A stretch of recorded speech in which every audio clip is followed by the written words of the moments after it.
दोस्तों, आज की हमारी कहानी है सोने का खेत। अकबर के महल में कई कीमती सजावट की वस्तुएं थी, लेकिन एक गुलदस्ते से अकबर को खास लगाव था। इस गुलदस्ते को अकबर हमेशा अपने पलंग के पास रखवाते थे। एक दिन अचानक महाराज अकबर का कमरा साफ करते हुए उनके सेवक से वह गुलदस्ता टूट गया। सेवक ने घबराकर उस गुलदस्ते को जोड़ने की बहुत कोशिश की, लेकिन नाकाम रहा। हार कर उसने टूटे गुलदस्ते कूड़ेदान में फेंक दिया और दुआ करने लगा कि राजा को इस बारे में कुछ पता न चले। कुछ देर बाद महाराज अकबर जब महल लौटे तो उन्होंने देखा कि उनका प्रिय गुलदस्ता अपनी जगह पर नहीं है। राजा ने सेवक से उस गुलदस्ते के बारे में पूछा तो सेवक डर के मारे कांपने लगा। सेवक को जल्दी में कुछ अच्छा बहाना नहीं सूझा तो उसने कहा कि महाराज, उस गुलदस्ते को मैं अपने घर ले गया हूँ ताकि अच्छे से साफ कर सकूं। यह सुनते ही अकबर बोले, मुझे तुरंत वो गुलदस्ता लाकर दो। अब सेवक के पास बचने का कोई रास्ता नहीं था। सेवक ने महाराज अकबर को सच बता दिया कि वो गुलदस्ता टूट चुका है। यह सुनकर राजा आग बबूला हो गए। क्रोध में राजा ने उस सेवक को फांसी की सजा सुना दी। राजा ने कहा, झूठ मैं बर्दाश्त नहीं करता हूँ।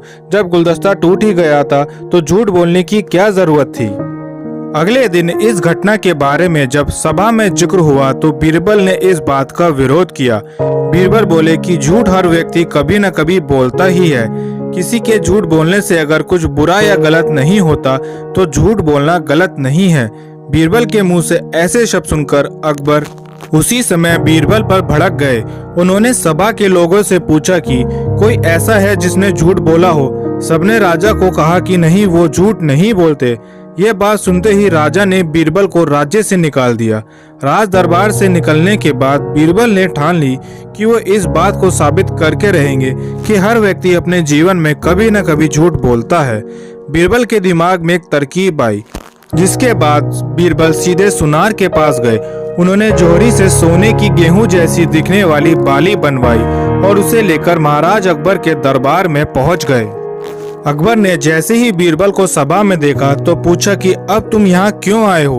बीरबल बोले, जहाँपना, आज ऐसा चमत्कार होगा जिसे किसी ने कभी नहीं देखा होगा।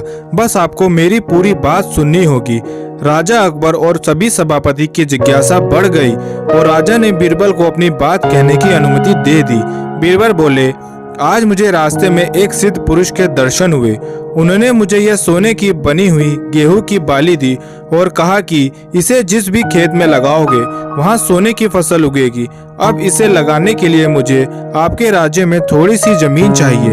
राजा ने कहा, यह तो बहुत अच्छी बात है, चलो हम तुम्हें जमीन दिला देते हैं। अब अकबर बीरबल को कहने लगे कि मैं चाहता हूँ कि पूरा राज दरबार यह चमत्कार देखे।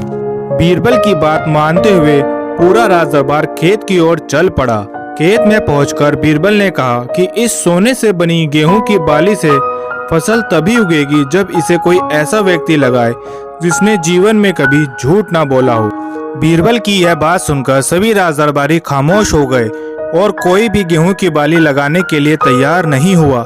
राजा अकबर बोले कि क्या राज दरबार में कोई ऐसा व्यक्ति नहीं जिसने अपने जीवन में कभी झूठ ना बोला हो। सभी खामोश थे। बीरबल बोले, जहाँपना, अब आप ही इस बाली को खेत में रोप दीजिए। बीरबल की बात सुनकर महाराज का सिर झुक गया। उन्होंने कहा, बचपन में मैंने भी कई झूठ बोले हैं, तो मैं इसे कैसे लगा सकता हूँ। इतना कहते ही बादशाह अकबर को यह बात समझ आ गई कि बीरबल सही कह रहे थे। इस दुनिया में कभी न कभी सभी झूठ बोलते हैं। इस बात का एहसास होते ही अकबर उस सेवक को फांसी की सजा को रुकवा देते हैं। दोस्तों, इस कहानी से हमें यह सीख मिलती है कि बिना सोचे समझे किसी को बड़ा दंड देना नहीं चाहिए। हर काम को सोच विचार कर ही किया जाना चाहिए।